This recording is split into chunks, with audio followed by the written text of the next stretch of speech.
On the fourth day of military maneuvers, our air forces carry out successfully a military exercise with live ammunition.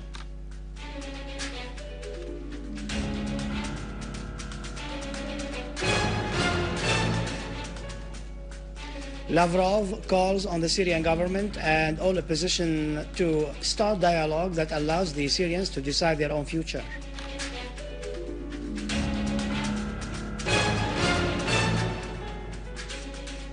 The authorities arrest terrorists in Daraya and find a plant for manufacturing explosive devices.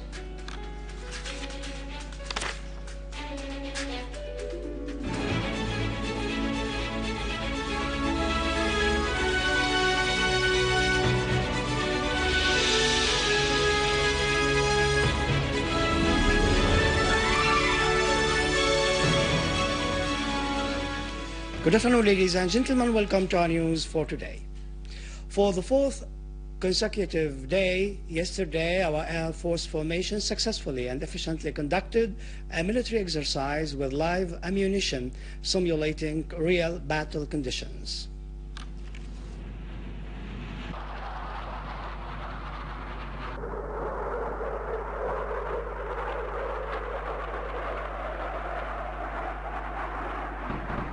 For the fourth consecutive day, the Syrian armed forces yesterday continued military exercises with the participation of Air Force formations, which conducted a military drill with live ammunition simulating real battle conditions. Fighter aircraft performed the tasks of repelling virtual counter-air strikes in the project, while bombing aircraft took part in carrying out the tasks of fire impact on and destroying hostile targets, as attack helicopters provided fire support to the forces. The project included an air landing behind proposed enemy lines in which the Special Armed Forces members were able to take control of the specified area at the appropriate time with great efficiency and high combat spirit. Transport aircraft successfully conducted a cargo air landing operation in which healthcare vehicles and medically equipped helicopters participated in evacuation and first aid tasks on the battleground. The exercise was attended by Chief of Staff of the Army and Armed Forces, General Fahd Jassim al-Fraj, who was accompanied by a number of senior General Command officers. General al-Fraj praised the high morale of the air defense forces and their successful performance throughout all the stages of the project. He stressed that there is no need to fear for Syria as long as it has such men who have devoted themselves for the defense of the homeland and its air, sea and land.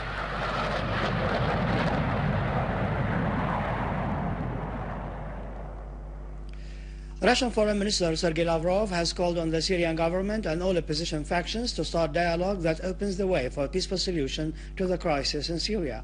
Receiving a delegation from the opposition, Lavrov said Russia's support for Annan's plan is a clear confirmation of its adherence to the need to stop all kinds of violence by all sides as soon as possible and move to a dialogue in which the government and all opposition parties take part and through which the Syrians can decide their own future through outlining the framework and the timetable of the transitional process. He added, "We want to understand what the prospects of unifying all the sides of the Syrian opposition are for the sake of starting dialogue with the government on the basis of Annan's plan endorsed by the UN Security Council." Russia's Deputy UN Ambassador Alexander Pankin said that Moscow circulated a draft resolution at the UN Security Council on extending the mission of the United Nations Supervision Mission in Syria. Pankin added that the resolution contains no threats of imposing sanctions, as the draft aims at supporting the efforts of the UN Special Envoy Kofi Annan. He pointed out that the draft supports the suggestion made by Annan on reducing the number of observers and authorizing the mission to play a bigger political role. The draft, circulated among UN Security Council members on Tuesday, stipulates that a political solution for the crisis in Syria be reached by the Syrians, demanding all sides to immediately begin implementing Annan's plan and the recommendations of the Geneva meeting. For its part, China stressed the importance of participation by some influential countries in the region like Iran to solve the crisis in Syria. The spokesman for the Chinese Foreign Ministry pointed out that China supports Annan's six-point plan on Syria, renewing China's commitment to find a peaceful solution to the crisis in Syria by implementing the results of the Geneva meeting. The General Commander of Lebanese Army, Major General Qahwaji, said that the aim of implementing the deployment plan of Lebanese troops along the borders with Syria is to prevent the smuggling of weapons and making it difficult for gunmen to move freely along the borders. Qahwaji pointed out in an interview with the Lebanese Safir Daily that the deployment operation needs some time and implementation of a resolution issued by Lebanese cabinet. He stressed that the army is trying to protect civilians who are calling for the intervention of the army to put an end to armed groups along the borders.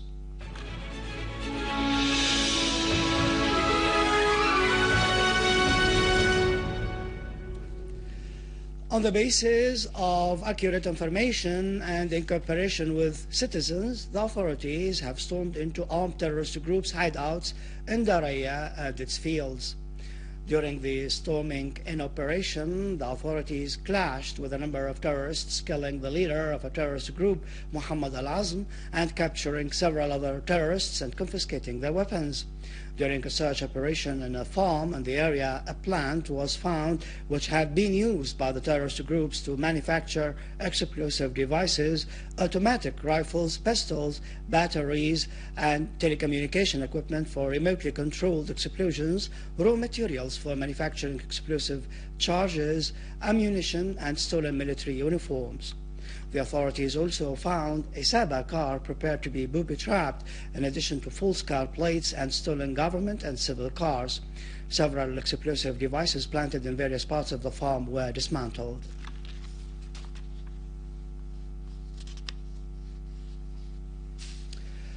Terrorist Ubaida Toma confessed to joining an armed terrorist group which perpetrated acts of killing and robbery in Homs, including the assassination of Lieutenant General Nail al-Dakhil, the director of Chemistry College in Homs.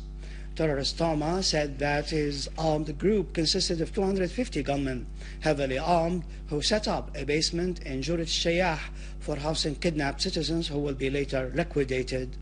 He also confessed to killing taxi driver Isa Diab and the kidnapping and later killing of Ali al-Tumashi. He also pointed out that 50 people were killed by a number of gunmen whom he used to know and deal with, adding that they used to receive money and weapons from Lebanon and Saudi Arabia.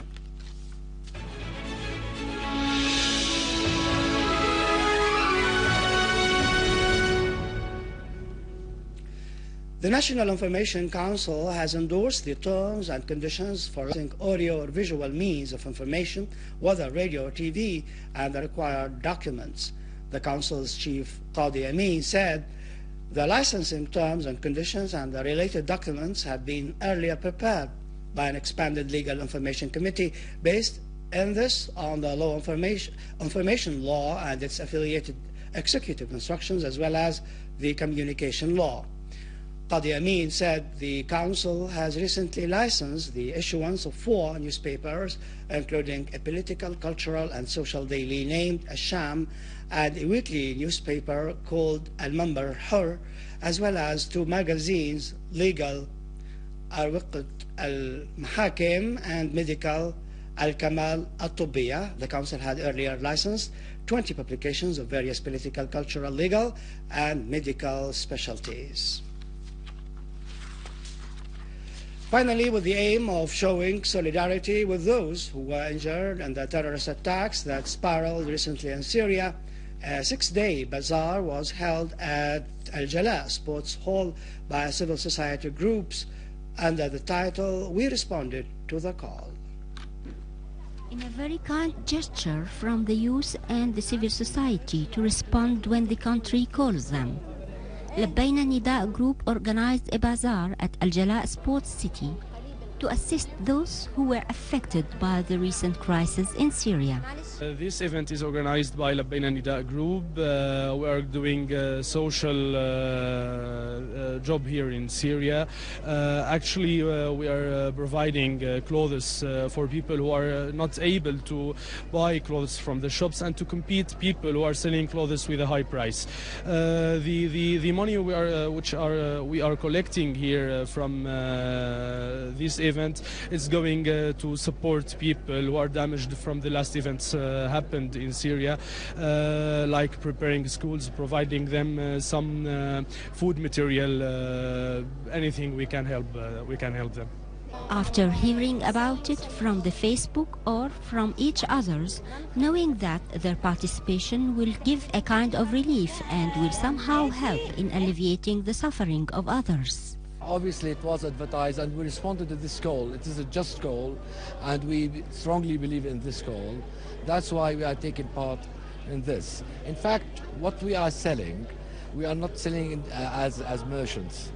We are not buying and selling. We are just presenting some goods, items made by the students of Serena School as manufactured schools. I came with these things from Homs and from Damascus.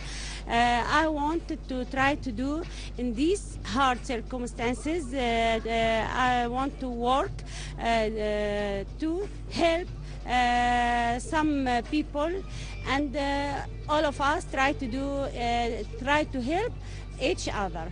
This bazaar is a very good opportunity to first of all to make to give a movement to the country, especially nowadays. The bazaar contained sections to sell clothes, handicrafts, paintings, natural herbs and drinks, and many other things that constituted an attraction for the citizens who flocked to buy very cheap items. I bought blouses, woolen blouses. It is very cheap, and I encourage other people to come and to buy because it is a good project for charity. I hope many people will take part in this project. The 6-day bazaar received about 2,000 citizens every day, and it will continue to be held until the 12th of July. Here at Ajala Sports City, the youth and the civil society have responded to the call, hoping that the money raised from this event will help the people who are affected by the terrorist attacks that took place in Syria. Sousan Badr, Syrian Television. With this, we conclude our news bulletin for today. For more information about Syria and the region, you can visit our website in English, syriaonline.sy. Up next, the latest business and market news with Khalid after the break.